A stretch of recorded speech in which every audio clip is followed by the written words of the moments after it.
How's it going, guys? It's Chap91 here, back with another NBA 2K18 rebuild. Today we're back with the Nets. We are into Season 10 here.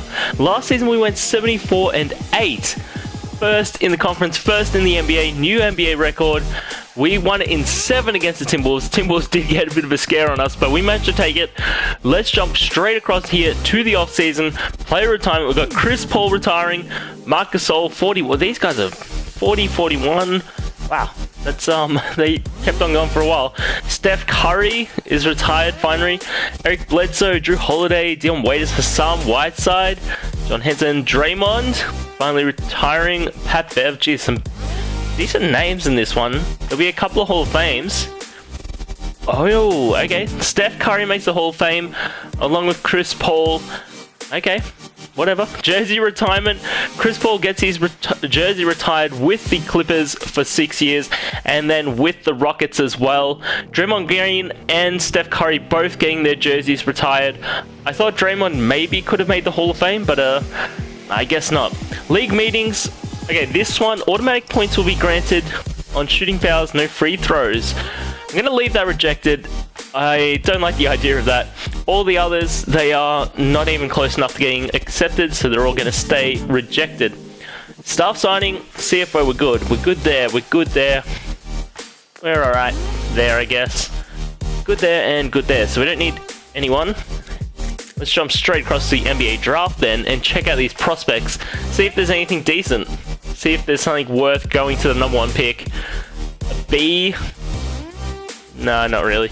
Not really worth it, but let's just see what they would want. We have the 3rd pick in the 2nd round. Let's just trade that away for a future second.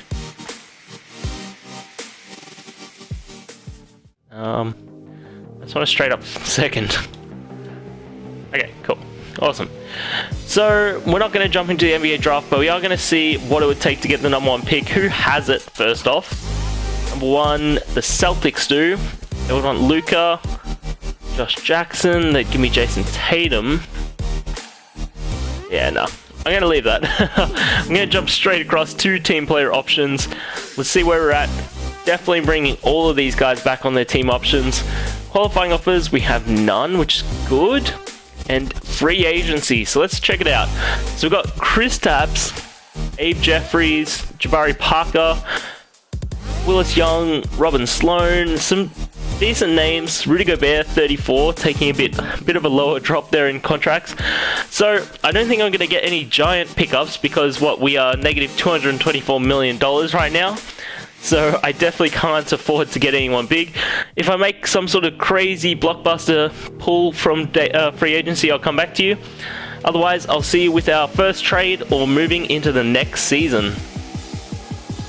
Alright guys, so we've made a fair few trades here already, but this is our first decent-ish one. We're trading Paul Newman, Juan Gomez, and Sean Taft for Schroeder and Denzel Valentine. Really, this trade is for Schroeder, and if I could do without Valentine, I would. Like, I'd take a first rounder instead, but it's not an option. So we're just going to take that. He's going to be our new reserve power forward, I believe, unless he doesn't move down too well. No, he goes to an 83, so he'll be our new reserve power forward. Gonna keep making more moves. I'll come back to you soon. Next up, guys, we've gone for some youth from the Cavs here. We've traded away Miles Turner and a first rounder for James Wiseman. James Wiseman's name's come up a few times, and he's alright. He's an 87 overall. He's got 2 years left on his contract. He's 26 years old though, so he's got a bit more to go rather than Miles Turner being 30. I'm gonna keep on making more moves. I'll come back to you soon. Next up, guys, we made a trade with the Suns. We traded Luka onto another team. We traded for Gus Cotton. We traded Luka, Chris Middleton, Cameron Payne, and 4 first rounders to get Gus Cotton. He's alright. He's 29. He's got 3 years on his contract. I wanted to play him at shooting guard potentially, but it doesn't look like he goes up, so probably will stay point guard. I don't know. I'm not sure about the trade, but overall I'm happy with it. So guys, that's enough trades for us now. We're going to jump across to the next season. We've shaked up the team enough. Let's jump straight over free agency here. We don't need anyone else. We are good to go. I'm hoping that our team can do pretty well, but the thing is, at the moment our chemistry is so low down that I'm feeling like we're going to get a few losses at the start. 74 and 8 would be really nice to go, or if we can even push it even further, that'd be really cool. Totally don't think I see it happening, but that would be amazing. So let's auto-gen the rookies. Let's jump across to the next season. Let's get things going with the coaching lineup. So we have Gus Cotton, D'Angelo Russell, Michael Porter Jr., Mohamed Bamba, Marvin Bagley III. Now off the bench we've got Bobo, Dan Ryder, Roderick Walls, Oleg, and Allen. So we've got a double up of... well, we got... double up of centers. So maybe I actually change Oleg to a power forward and Wiseman to a center. Then he'll be our reserve. And yeah, that looks like a good idea to me. So at the bottom end then we have Oleg and then Roderick Walls.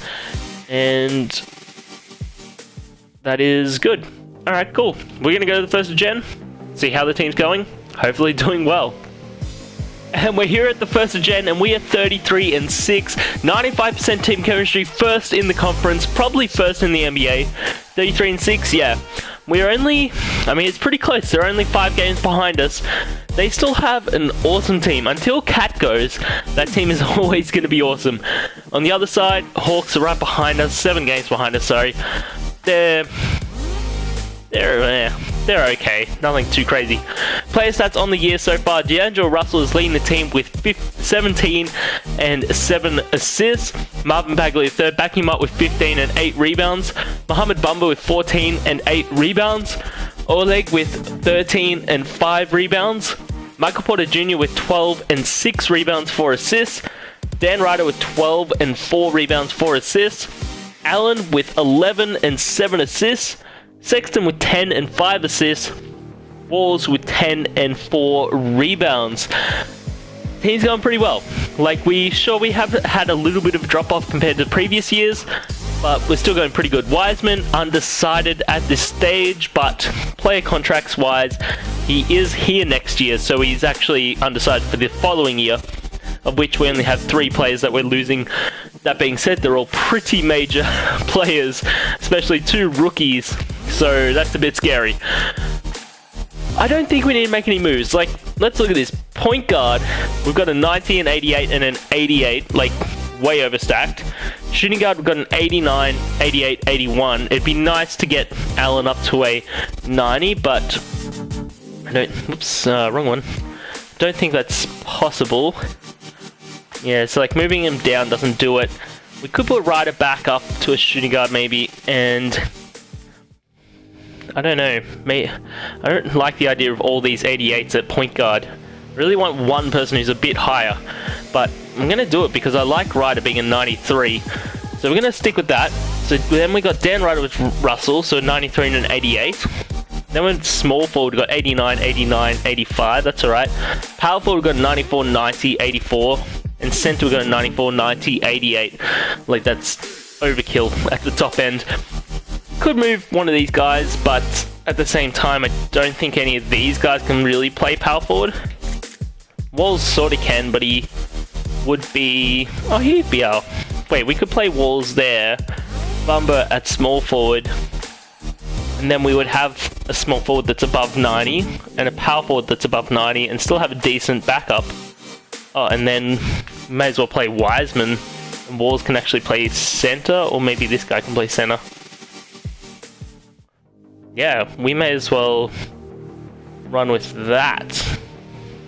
Then the team's slightly better.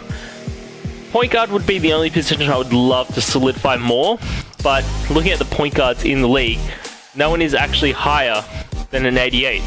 So 88 is actually the highest in the league. So there's not really much I can do there. I mean, shooting guards, there's not really anyone that I'd be willing to trade for and then drop down. So yeah, I just don't think we can do anything. I don't think there's any reasonable trades we could make. The only person that I'd be interested in seeing if we could trade for something is probably Josh Jackson. There's an 85, he's 29 though, but I don't know if we'd be able to pick up anything decent for him. Like, I think it's all going to be sort of mid-tier-ish. He's not too bad, but I don't know about getting this guy for him though. Yeah, so there's a couple of trades, but nothing that's sort of good enough for me to definitely commit to. Yeah, not enough. So I'm going to keep going to the end of the year. If I make any trades, I'll come back to you. Otherwise, I'll see you at the end of the year. And at the end of the season, guys, Lonzo Ball is the MVP. 18 points, 5 rebounds, 12 assists, 2.5 steals. Rookie of the Year goes to Harvey Hunt. He's a 79 overall. He was second pick. 14 points, 7 rebounds, 2 assists, 1 steal, 1 block. T. Tavares gets 6 man at the Cavs as he gets 13 points, 8 rebounds, 3 assists, 1 block. Zion Williamson, Defensive Player of the Year, 17 points, 14 rebounds, 1.5 assists, 1.5 steals, 1.5 blocks. Most Improved goes to Trey Meyer, 10 points, 7 assists, and Steve Kerr, our coach, goes 71-11 to get Coach of the Year. Yeah, so we were 3 games worse than last year, so not too far off our previous performance. Obviously, we had a few trades, as Marvin Bagley, the third, gets an all-defensive first team. We had a fair few trades, so like it was a different mix-up for the team. This guy was the third pick, and he's an 82 overall. Another 82 overall, an 80. I feel like the draft didn't have that many good players. Maybe it's just their team chemistry has got them up. I don't know. Anyway, so we finished first in the East, probably first in the NBA. Yeah, only, again, really close. They're only 7 games behind us, and the Hawks are 14 games behind us, so they have a pretty good team, but we should be able to take out the East. Let's go through the player stats. Marvin Bagley third, leading the team with 15 points, 9 rebounds. Mohamed Bamba backing him up with 14 and 8 rebounds. Dan Ryder with 14, 4 rebounds, 4 assists. Oleg with 14 and 5 rebounds. D'Angelo with 13 and 5 assists. Michael Porter with 12 and 6 rebounds for 3 assists. Colin Sexton with 11 and 5 assists. Ball with 9 and falls away. So, coaching plan for the finals here. We have Allen, Ryder, Mohamed Bamba, Oleg, Bagley the third. Now off the bench we have Porter Jr., Bol, Wiseman, Cotton, and Sexton is playing over D'Angelo apparently. Wait. Can I move one of these point guards to shooting guard? Yeah, I could put Allen there and he would... Okay, let's do that and just check out the lineup. Double check that it doesn't stuff anything up. Oh, they want to play Allen over Ryder. Wow, okay, so we've got a 93 off the bench, which is just crazy. Okay, so our bench is amazing. I mean, our starters are amazing. 89 is the worst, and then all the rest are 90s. Our bench is amazing. We have a 93, and the worst is an 88. So I don't know what these teams are going to do, but they would have to pull out something amazing to beat our team. So the Celtics, they have Kyrie, Jason Tatum, Thon Maker, Jeffries, nothing crazy. We'll sweep them. Okay, we won't sweep them. 2-1. How did they get up to 2 games? That is just ridiculous. Do we have injuries? No? Okay, don't ask me. I do not know how they got that. Percy Meekins is out for the season for the Pacers. He was a 70, no, he's only 75. Okay, nothing too crazy there. They have Willis Young, Rodney Blake, Kevin Durant, Tyus Battle, Tristan Thompson, Victor Oladipo. We should be able to take this team out. Let's simulate the current round. Their best player is worse than our worst bench player. And wait, what? The 7 seed Magic? How did the Magic get through? Oh my god, what happened over here? The 4th and 6th seeds took out the higher 1 and 2 seeds. But how did the Magic get through? I do not know. Okay, let's check out the Magic. Maybe they have a good team. There's Zion Williamson, Trevor Duell, Goodwin, Rudy Gobert. No, they don't have a good team. Let's simulate the current round. We sweep them, and the 6th seed Memphis Grizzlies get through. How? What is happening? Bol out day to day at the moment. Okay, so nothing too crazy for Bol. Grizzlies, Hamlin out for the season for him. He's a 76 overall. Wesley injured day to day. So they got Cameron Reddish, Lance Vaughn, Zuki, Josh Hart. They're not going to win this. Simulate this game by game, but we should sweep them, really. 3-0. And we sweep them. Mohamed Bamba is your finals MVP. 13 points, 11 rebounds, getting a double-double. Let's check out everyone's final stats here before we head off. Michael Porter Jr. led the team with 16 points and 6 rebounds. Dan Ryder backed him up with 15 and 5 assists. Marvin Bagley third, getting 15 and 9.5 rebounds. Not quite a double-double. Oleg with 14 and 5 rebounds. Mohamed Bamba with those finals MVP stats. Colin Sexton with 13 and 6 assists. Allen with 10 and 6 assists and falls away from there. So we managed to get it done, guys. We did have a few more losses in the regular season, but we went through the finals pretty easily. If you enjoyed, don't forget to like, comment, and subscribe, and I'll see you next time.